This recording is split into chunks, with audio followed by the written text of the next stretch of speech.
La magie du Nouvel An. Il était une fois, dans une petite ville appelée Zimnegrad, les enfants Maria et Paul.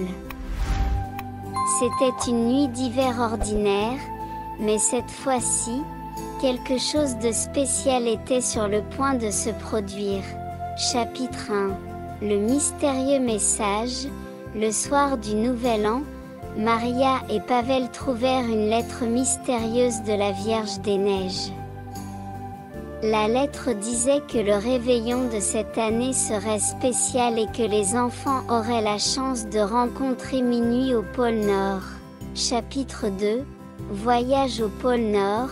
Juste après le dîner, les enfants firent un voyage passionnant à bord d'une montgolfière qui était apparue comme par magie dans leur jardin.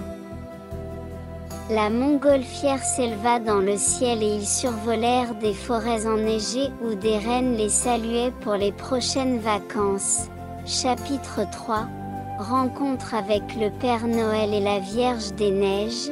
Une fois arrivés au pôle Nord, Maria et Pavel rencontrèrent le Père Noël et la Vierge des Neiges. Ils leur dirent que cette fois-ci, la magie du Nouvel An serait transmise directement d'un enfant à l'autre. Chapitre 4. Cadeau magique. Chaque enfant reçut du Père Noël une clé magique spéciale pour ouvrir les boîtes de cadeaux.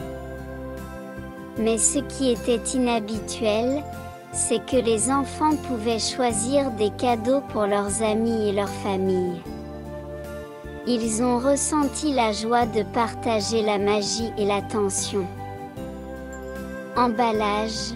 Le pouvoir de l'amitié du Nouvel An. En ce moment magique, alors que l'horloge entame le dernier compte à rebours jusqu'à minuit, tous les enfants lèvent leurs clés magiques et formulent des vœux pour ceux qu'ils aiment. La magie a envahi l'air et il est apparu clairement que la véritable magie du Nouvel An réside dans l'amour, l'amitié et l'altruisme. Ce fut le plus merveilleux des réveillons, et Maria et Paul sont rentrés chez eux le cœur plein de magie et de joie.